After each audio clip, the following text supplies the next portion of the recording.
Le sous-titre de ce livre, c'est « Bienheureuse faute d'Adam ». Et ce sous-titre exprime vraiment l'esprit du livre, qui est tout entier joyeux.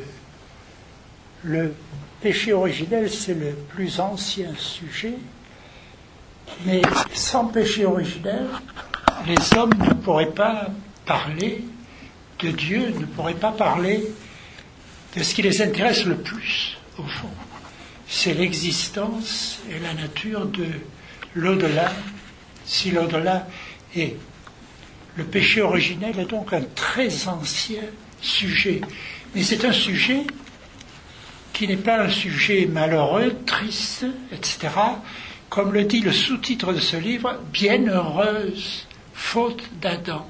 Pourquoi bienheureuse ? Parce que s'il n'y avait pas la faute d'Adam, il est bien évident qu'il n'y aurait pas d'humanité, il n'y aurait pas de rapport avec Dieu, n'est-ce pas ? Tout dans la théologie, tout dans la vision de Dieu dans le christianisme est basé au fond sur le péché originel.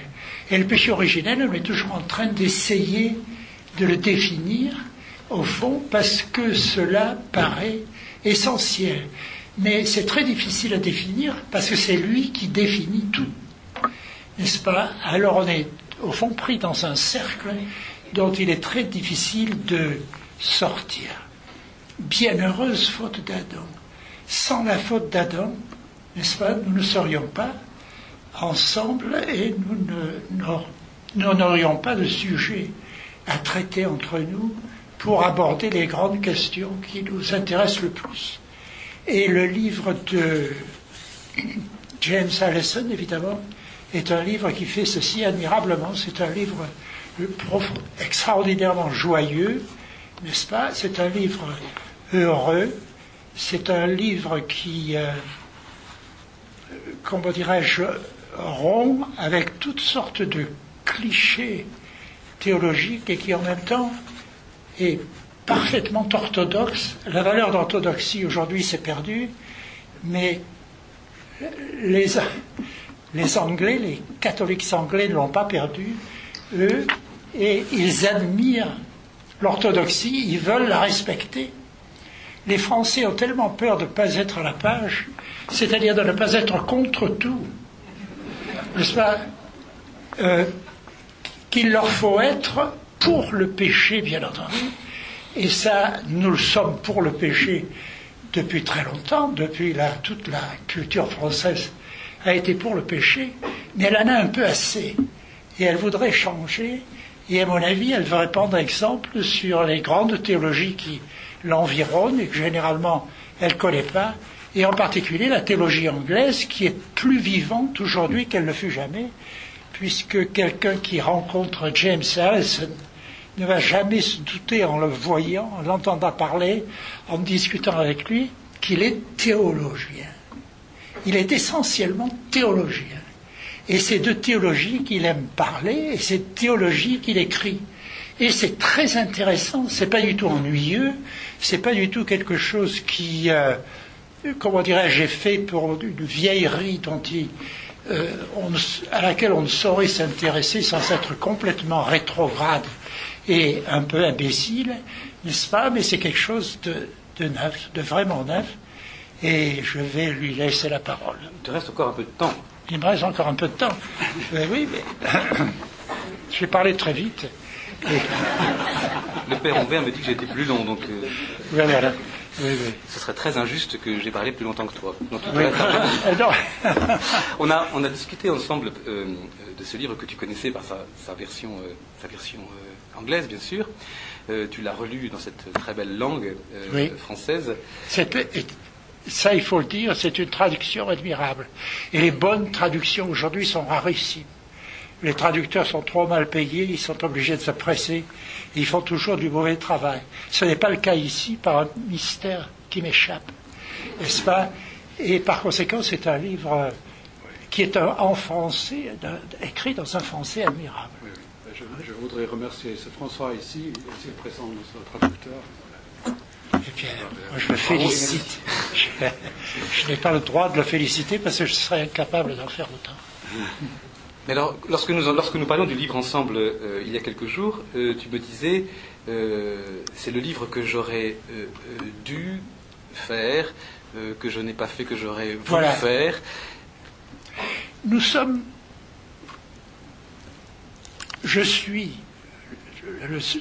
c'est un jeu de modestie ici.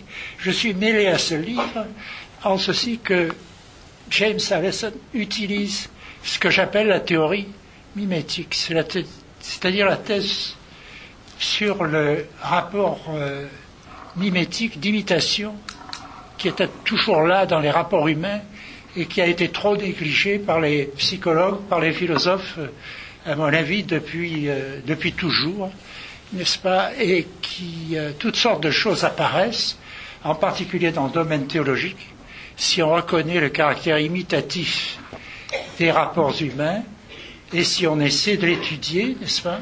L'imitation elle-même n'était pas étudiée du tout jusqu'à au fond, 50 dernières années. Et il est très important de parler d'elle, de la définir, et comme le fait James Allison ici. Et cette fois, je lui laisse la parole. Non, c'est pas tout à fait fini encore. Pas encore? Je suis avec une montre objectivement. D'accord. À même de te dire que ça n'est pas terminé. Ouais. Tu m'as dit une chose qui m'a beaucoup intéressé. J'ai trouvé dans le livre de James le comblement de tout ce qui était à l'état de vacances, de trou dans ce que j'ai essayé de faire.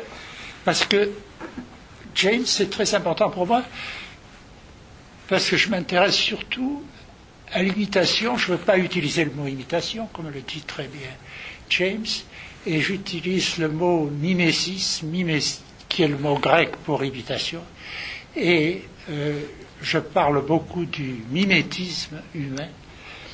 Il est évident qu'il y a un paradoxe tout de suite si on comprend que les rapports humains sont mimétiques. Par exemple, le rapport entre les enfants et les parents. Il est bien évident qu'apprendre une langue, c'est limité. Si vous mettez un petit bébé français au Japon et un petit bébé japonais en France, au bout de 2 ou 3 ans, le premier n'aura plus rien de japonais, le second n'aura plus rien de français, et ils parleront la langue du pays d'adoption. Les langues n'ont rien de national. Elles sont parfaitement internationales et elles peuvent se substituer les unes aux autres avec une facilité parfois déconcertante.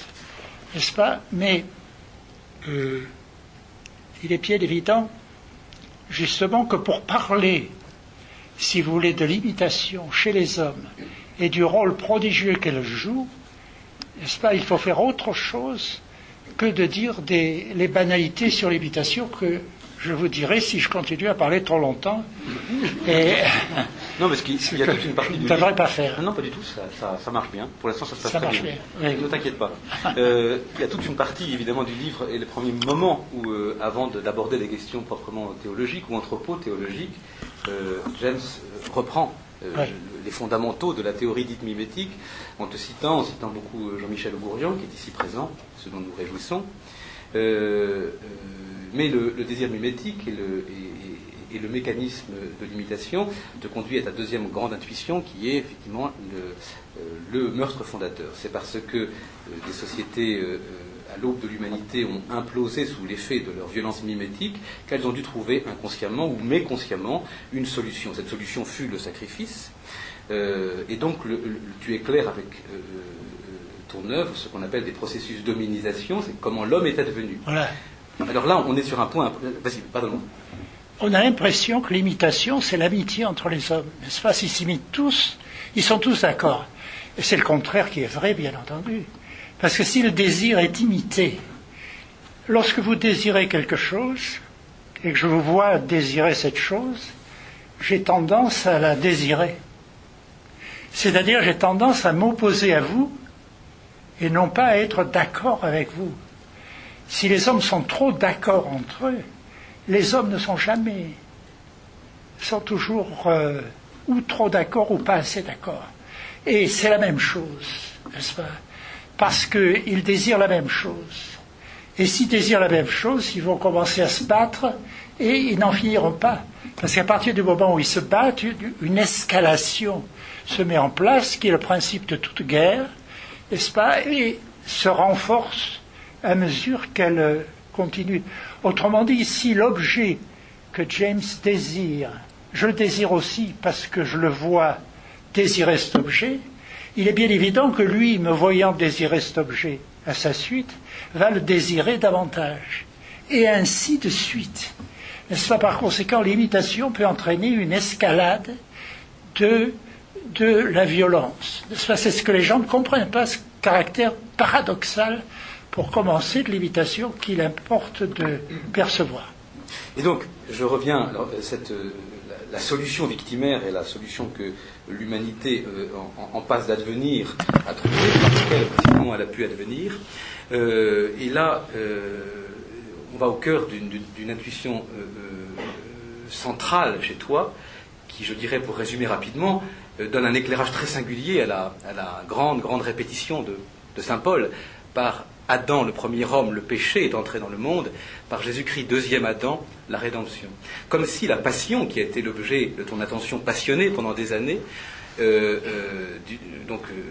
avait des choses à nous dire rétrospectivement sur ce qui s'est passé à l'aube de l'humanité. Comme si le deuxième Adam, mort et ressuscité, et là nous nous acheminons au cœur du livre de James, avait des choses à nous dire sur le premier Adam. C'est parce qu'il y a eu le deuxième qu'on est capable de conceptualiser le premier. Mais le premier est une drôle d'affaire, n'est-ce pas? Parce que à partir du moment où nous désirons la même chose, nous avons tendance à nous battre. Et plus nous nous battons, plus nous entrons dans le conflit, plus le conflit s'aigrit, n'est-ce pas? Plus il est difficile d'en sortir, n'est-ce pas? Et comment les hommes, ce qu'il y a dans l'imitation qui est très curieux, c'est qu'il est à la fois le mal dans la société humaine, n'est-ce pas, et d'une certaine façon le remède. Parce que les hommes ont tendance, lorsque les choses ne vont pas, à chercher un coupable. Et à partir du moment où quelqu'un croit le trouver, les autres vont l'imiter. Donc il va se produire des phénomènes de foule contre des victimes qui vont devenir ce que nous appelons tous, nous ne savons pas trop pourquoi, parce que nous empruntons un terme qui vient de la Bible, mais qui en fait n'a pas un rapport particulier avec elle ici, c'est le terme de bouc émissaire, n'est-ce pas? Nous nous réconcilions généralement. Fabriquer une société, c'est se réconcilier sur une victime. Et quand on se réconcilie sur cette victime, évidemment, nous sauve. Cette victime prend le mal sur elle. Elle va être tuée, sans doute, n'est-ce pas? Mais elle va être aussi vénérée comme salvatrice, parce que sa mort va souvent réconcilier le groupe avec lui-même, n'est-ce pas? À mon avis, l'origine des dieux, en général, je ne parle pas du christianisme ici, mais je parle des dieux du divin. Ce sont des victimes collectives qui mettent un terme provisoire à la violence, parce qu'ils sont adoptés par tout le monde, parce qu'ils font l'objet d'une imitation, c'est-à-dire que l'imitation est à la fois le mal et le remède, mais un remède extrêmement précaire, parce qu'un remède qui ne dure jamais très longtemps, n'est-ce pas? Parce qu'on s'aperçoit que ce n'est pas un vrai remède. C'est pourquoi les sociétés humaines sont très instables, n'est-ce pas? Et liées à des dieux qui changent à toute vitesse et qui sont multiples. Avant de parler du christianisme, il est bon de parler du religieux en général. Et à mon avis, le religieux en général, ce sont ces victimes uniques sur lesquelles les hommes s'entendent provisoirement, ce qui leur permet de se réconcilier provisoirement aussi et de créer ce que nous appelons une communauté, n'est-ce pas? Sur le mal, sur une violence coupable au fond, mais qui ne se sait pas coupable parce qu'elle croit à la culpabilité de sa victime. Mais en même temps, puisque cette victime réconcilie, elle est à la fois coupable, très méchante et très bonne, et c'est ce qu'on appelle les dieux, à mon avis. Les dieux sont des boucs émissaires qui ont réussi à rassembler une communauté contre eux et autour d'eux. Et ce sont toutes les religions précédant le christianisme sont des religions de ce type, des religions de boucs émissaires. Mais on ne peut pas parler de bouc émissaire pour sa religion à soi, même si, parce que être capable d'en parler, c'est comprendre que le bouc émissaire est faux, est innocent. Par conséquent, les vrais boucs émissaires sont ceux que nous ne connaissons pas. Et ça, au fond, c'est quelque chose que les hommes devraient se dire à chaque instant de leur vie, lorsqu'ils critiquent quelqu'un, par exemple, ou lorsqu'ils se montrent inamicaux, lorsqu'ils font preuve d'hostilité à l'égard de quelqu'un, ils devraient se poser la question, est-ce que je suis en train de faire un bouc émissaire ou non? Je pense que tout le mal, toute la violence des hommes est liée à ce principe d'unité et de multiplicité des sociétés humaines qui a besoin de se concrétiser sur une victime. N'est-ce pas? Et justement, le christianisme est complexe. Enfin, il n'est pas complexe, il est très simple, à partir de points de départ qui voient le caractère victimaire des sociétés humaines. Si on regarde un mythe, vous avez une victime collective. Et cette victime collective passe pour coupable. Par exemple, prenez n'importe quel mythe, le mythe d'Œdipe. Tout le monde connaît le mythe d'Œdipe.Œdipe passe pour coupable. Il a tué son père et sa mère, n'est-ce pas? Le mythe nous dit que c'est vrai, n'est-ce pas? Eh bien, si ce n'est pas vrai, il faut le découvrir. Et le découvrir est une chose extrêmement difficile et hasardeuse, n'est-ce pas? Et à partir de là, toute l'hésitation, tout le caractère, comment dirais-je, extraordinairement pervers des rapports humains est lié à cette nature forcément victimaire de leurs rapports. Parce qu'ils sont soudés entre eux par des victimes communes. Croire en la même victime, croire qu'elle est coupable, c'est appartenir au même monde. N'est-ce pas? Mais cette victime, généralement, n'est pas coupable, ou est coupable comme tout le monde l'est, n'est-ce pas? Mais ne mérite pas ni d'être divinisée, ni d'être diabolisée. N'est-ce pas? Les dieux antiques sont à la fois Dieu et diable, et ce sont des victimes de ce type, de fausses victimes. N'est-ce pas? Donc c'est une grosse affaire pour l'homme de se débarrasser de cette vision fausse. Et nous n'en sommes pas encore débarrassés.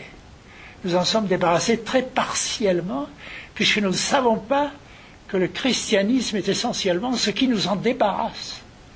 Au lieu de voir toujours le christianisme comme une autre religion, etc., voir dans le christianisme ce qui nous débarrasse des idoles et des monstres, n'est-ce pas? Et ça, c'est très difficile à voir. Et c'est une des choses que tout véritable théologien essaye d'entreprendre, de simplifier, de présenter aux hommes, et pour leur permettre d'en parler correctement.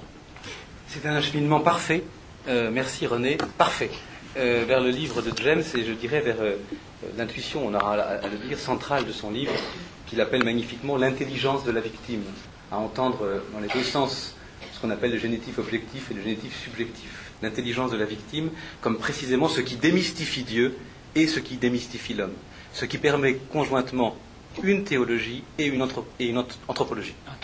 Merci beaucoup René, je passe la parole à James Alison.